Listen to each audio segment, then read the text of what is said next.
hello. I'm Casey. I'm Fallon. And this is Render the Darkness. Oh, worldly fact. Cats can't taste anything sweet, apparently. That's interesting. I figured they would be able to taste some sugar. It's kind of like chickens. Chickens can't taste sugar? I don't think they can taste anything sweet. They can taste salty. They can't taste sweet. I could be wrong on that. Could you imagine going your whole life without eating anything sweet? I guess you wouldn't know. No, probably not. Yeah. I would be sad, though, if I lost the... Like if you had it and then you lost the ability to taste sweet, that would be the worst. Yes. Well, not the worst, but it would be really bad. Yes, it would be very bad, especially for us. Oh my God, no donuts? Cookies, cakes? That would be terrible. Okay, so this episode is actually a folktale episode. Okay. The story was suggested by one of our listeners. Now, he didn't say whether we could use his name or not, so we will call him N. This was a great suggestion. Now, I've heard of Bluebeard before, and I'm sure most of you have as well. But while I was doing some of the research, I found some information that I have never heard before. Can I make a confession? Sure. I had never heard of Bluebeard. What? Story. Oh. Okay. But we really appreciate the suggestions, and we hope that you will continue to send them in to us. Now, there are a few versions of this tale, and I will talk about a couple, but I would have to say one of my favorites is from the Brothers Grimm. So, let's get into it. Bluebeard was given his name due to the fact that he had a long black beard with hints of blue throughout. They say that he was a good-looking and charming man, but that people also respected him and for some reason felt uneasy around him at the same time, and throughout his life, he had many wives. Some versions say he's a good-looking, some say he is hideous with an ugly beard. That's quite a different jump. Yeah, choose whichever one you like. Okay. Were there any pictures of him available online? I've seen some, but they were kind of like, drawings. Oh, they weren't like realistic. Okay. Now, these different wives, for some reason or another, had died, and so he just kept getting married over and over. At one point in time, someone had asked him how all of his wives died, and he claimed that one died of smallpox, one of a strange sickness, and so on. Now, at this time, no one really thought of that as suspicious because there were a lot of deaths related to different reasons that nobody really knew of medically at the time. He was once again able to marry another young and beautiful woman. She moved into his castle with him. A little while later, he told her that he had to leave for a few weeks and that she could basically do what she wanted, invite anyone she wanted to the castle.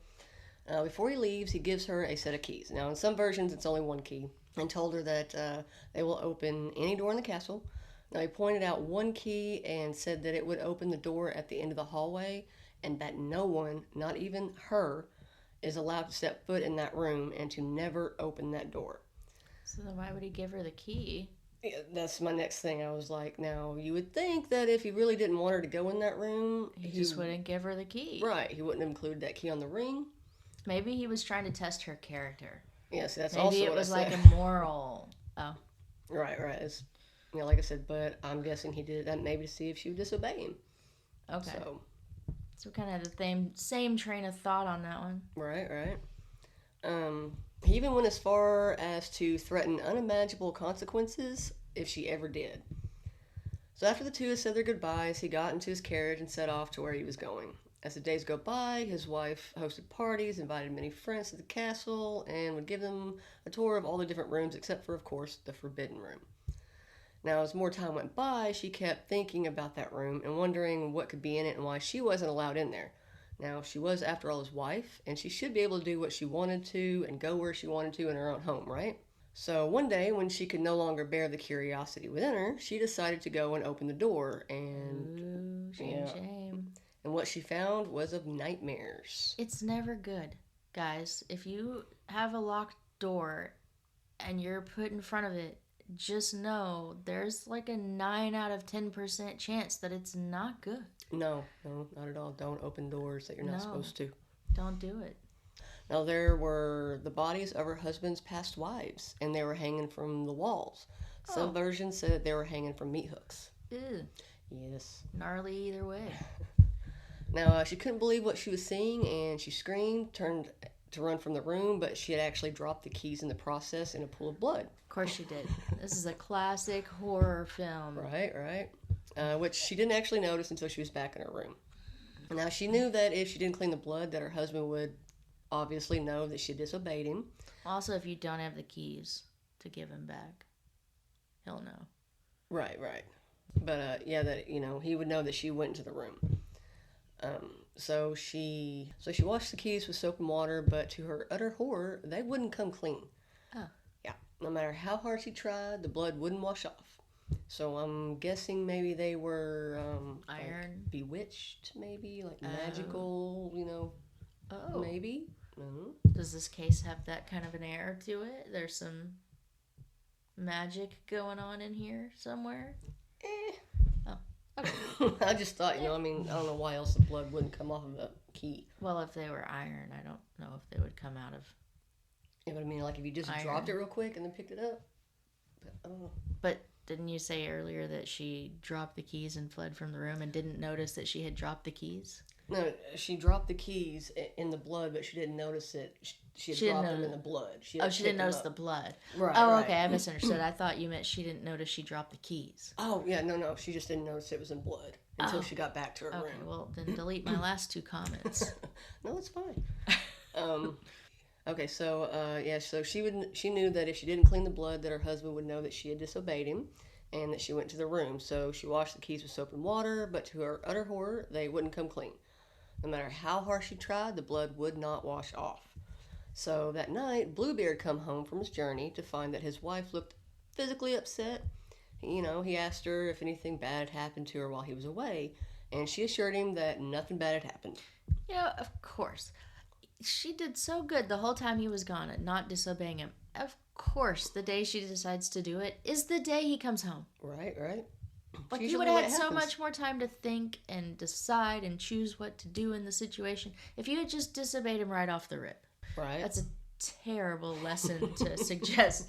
But I'm just saying, it's how it always plays out. Like, even if she had done it the first night, he probably, for some reason, something would have happened in his trip and he couldn't have made it or whatever may have happened, and he would have came home that night. Right. It's just the way it goes. That's true. The universe. The universe is a fickle thing. Okay, so that night, as they laid in bed, she couldn't get to sleep. All she could think about was what would happen to her when her husband found out she had gone into that room. Now, the next day, he asked her for the keys back, and she did hand them over to him, but he noticed that one of the keys was missing. Now, he asked her where the key to the forbidden room was, and she had asked, "Are you sure it's not there?" and said that she must have left it in her room. Well, that's not suspicious. So Bluebeard, demanded that she go get the key and bring it back to him.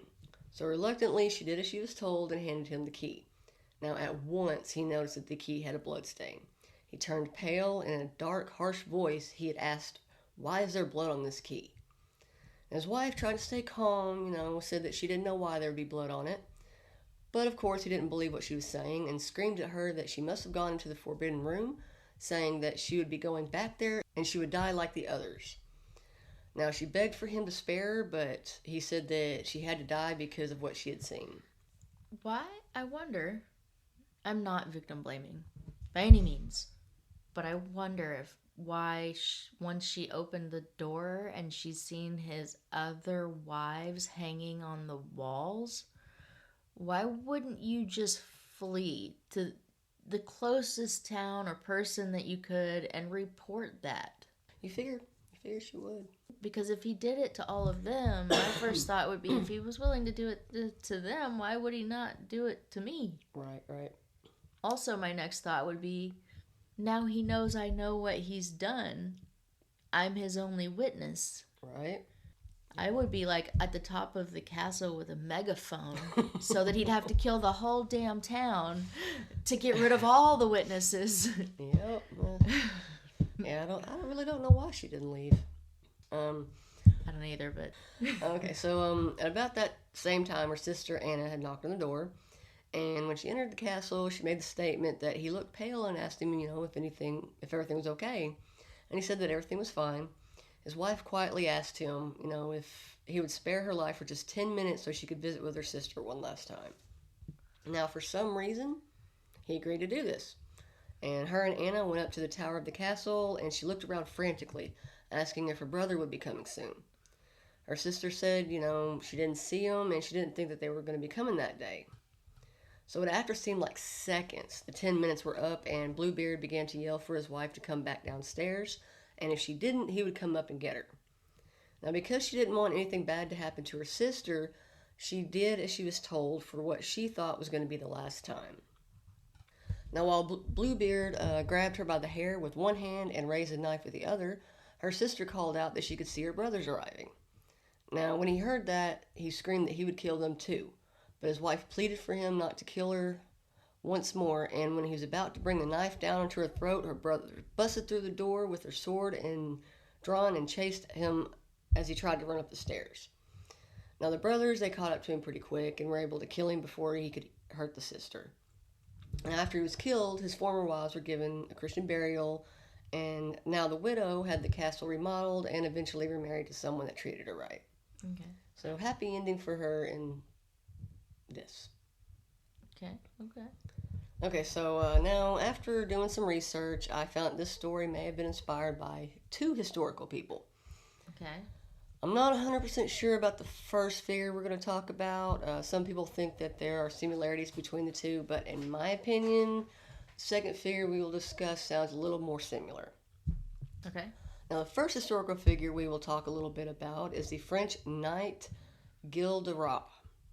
Now, hopefully I said that correctly. I think it might be Gilles de Rais. Gilles de Rais was born in either September or October of 1404. Now, in the early part of his life, he had a good military career. He fought in the the Duchy of Brittany in 1420 and for the Duchess of Anjou, where he fought against the English in 1427. Now, he fought many battles alongside Joan of Arc, including the relief of Orleans in 1429. Now, after Joan of Arc was captured, he went back to his land in Brittany. He was left a lot of land by his father and his grandfather, and he had actually married a wealthy woman by the name of Catherine de Troyes. Sorry. He liked to fill his home with expensive things. He had lots of servants, heralds, priests. He loved music, literature, and pageants. And there was one pageant he was actually in called the Mystery of Orleans that almost made him go broke because he was spending lots of his own money on food and drinks. He would also pay to have the costume made for the pageant, and every time a new pageant happened, he would have the costumes remade each time. So he'd just discard the other ones, throw the other ones away, and make new ones for each one. Wasn't a sewer, huh? No, he just wanted a fresh one for each one, which you would figure would cost a lot of money. Maybe. Well, I don't know. He did have dead bodies hanging in a wall in his house forever. No, this is different. Oh, well, maybe this guy was a germaphobe. He might be. I might have been onto something. But in 1435, his family received word that the king decreed that he couldn't sell any more of his land. So he decided he would try alchemy. Now, he just started to become very interested in Satanism. He hoped by studying and learning more about it, he would eventually gain knowledge, power, and riches by summoning the devil. Again, they just have some really, really irrational jump levels from... They go from, like, I was making tea to I've planted an herbal farm. Like, they just go from one thing to the extreme of the next. He went hard. Now, he would later be accused of kidnapping, torturing, and murdering more than 140 children. Aww. So around 1440, he had some sort of argument with a cleric, and for some reason, he decided it would be a good idea to kidnap him, which led to an investigation by the Bishop of Nantes. In his investigation, he found some pretty damning evidence. Now, this led to the kidnapping being forgotten when he brought his findings to the Duke of Brittany. So another investigation led to Gilles de Rais being arrested with two of his own bodyguards. And he was being charged with heresy, sodomy, and multiple counts of murder. Now, there were many people that told testimony, and that testimony convinced the court that he was behind the many disappearances of the French children. Now, on October 21st, he confessed to killing or having someone else kill numerous children, going as far back as 1432. Now, he estimated over 100, but some people think that number was in the 600 range. Okay, so there is a content warning here. This involves children and violence and sexual violence as well. We'll give you a few moments, so if you want to skip ahead, you can. Okay, so his confession and testimony by the servants said that he had sexually assaulted some of the children before he killed them, and some he did afterwards. Now, he talked about how he tortured them and then dismembered their bodies. And they say, according to his own words, very often when the children were dying, he would sit on their stomachs and he took pleasure in seeing them die, and he would laugh about it. Now, he was sentenced to death and was hung on October 26th, 1440. He was believed to have said before he died to the people who were going to die with him, "Die bravely and think of only salvation." After he died, 4 women of high rank actually claimed his body. I'm not sure who. Didn't really find any names on that, but... Now, it's said that even though he was convicted because of his confession and the witness testimonies, that there are people who don't believe that he's guilty. They think he only confessed because he was afraid of being excommunicated if he didn't. Eventually, he was able to be buried in the churchyard of Notre Dame de Carmes. I'm hoping I'm saying that correctly. I would say Notre Dame's de Crèmes. Okay, so some historians also believe that the Duke of Brittany plotted against him in order to get his land. There was an event that was organized to try and retry Gilderay, and he was actually found innocent on a lot of the crimes, but unfortunately it didn't have any kind of judicial backing. Now, the main piece of evidence, or lack thereof, was the fact that they never found any bodies. But, of course, it was too late to save him the fate of being called a serial killer throughout history. Now, the second historical figure that we are going to talk about is Connemara, the Cursed. Okay. Now, he is said to have lived in the first half of the 6th century, about around 150 years or so after the fall of Rome. Now, there isn't a lot known about him, but the actions that he committed were remembered enough to make a folkloric tradition that lasted almost 1,500 years. Wow. Now, he was a ruler of the northern Bretagne coast.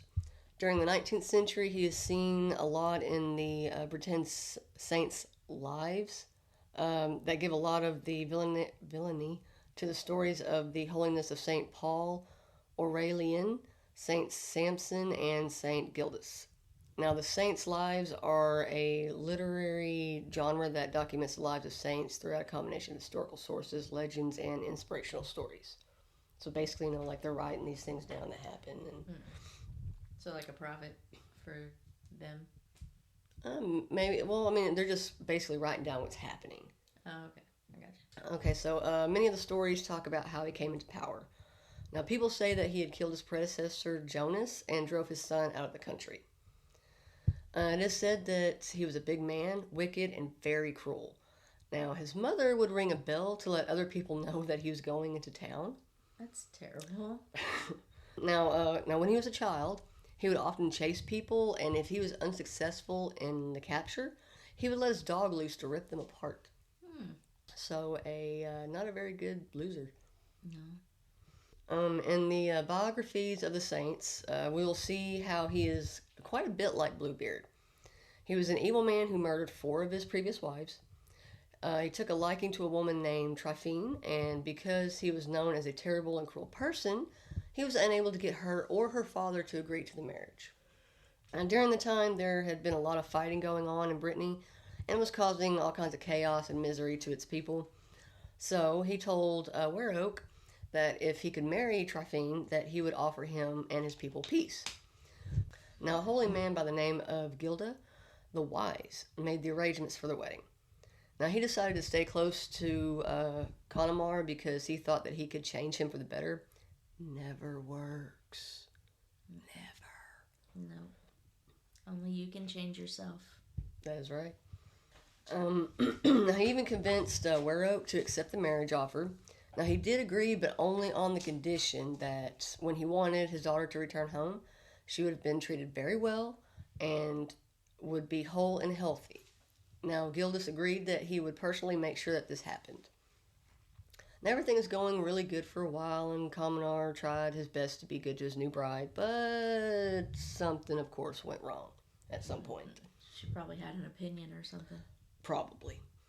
Now, there are two versions of what happened. The first is that he's seen another woman riding a horse.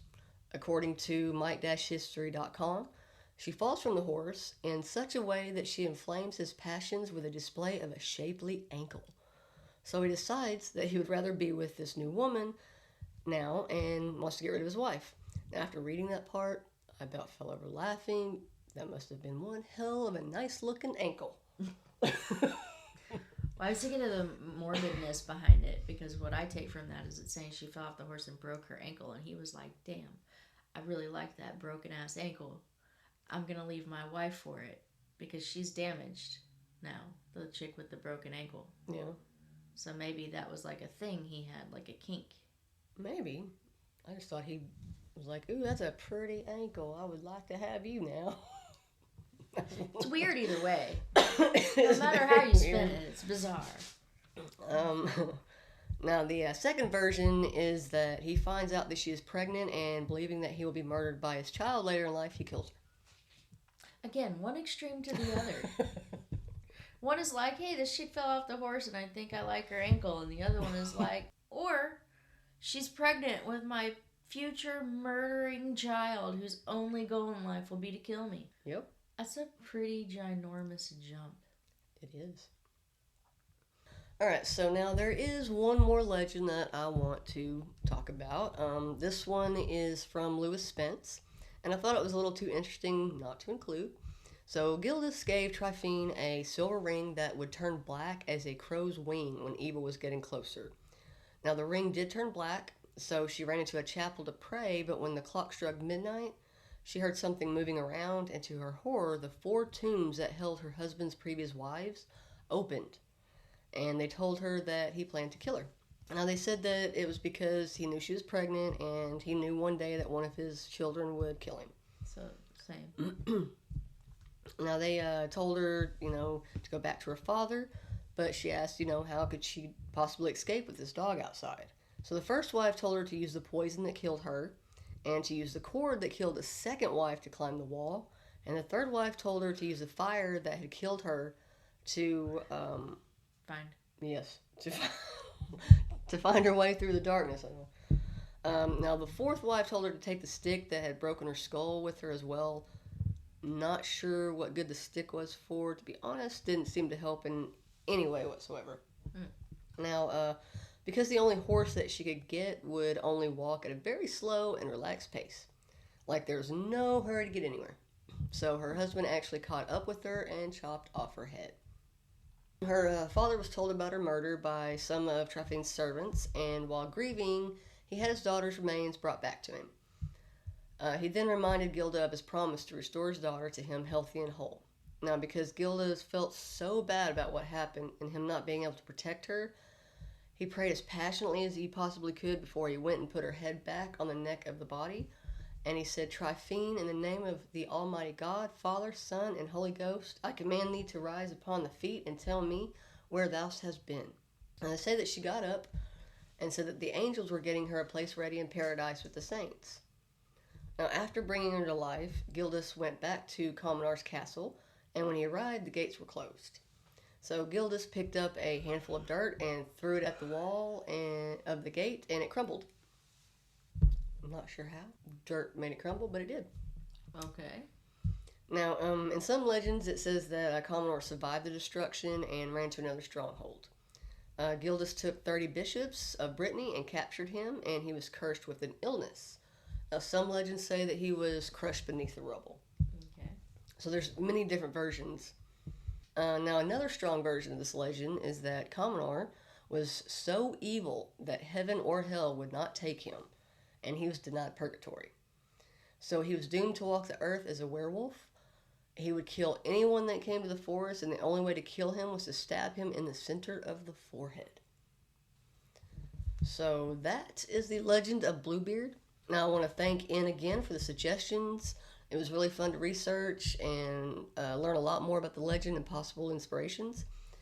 Now, if you'd like to suggest a case, legend, cryptid, anything at all, feel free to email us at renderthedarknesspod@gmail.com. And we do really appreciate all of your time. Y'all are so amazing. And as always, we can be found on Spotify and Amazon Music, and we are now also on iHeartRadio and Apple Music as well. We have Facebook, Twitter or X, Instagram, TikTok, Threads.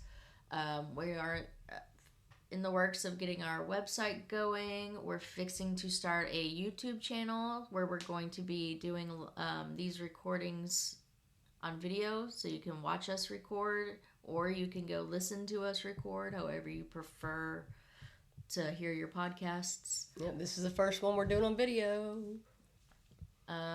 So yeah, like she said, we really appreciate each and every one of you, and thank you for spending your time with us today. And this was a really good case. Thank you. Thank you very much. I had a lot of fun. Never heard of it. So that still amazes me. Never heard of Bluebeard. I've never heard of Bluebeard. But I have now, so I can't say that anymore. There you go. So thank you, In, for suggesting it. Yes, thank you very much. And we are Render the Darkness.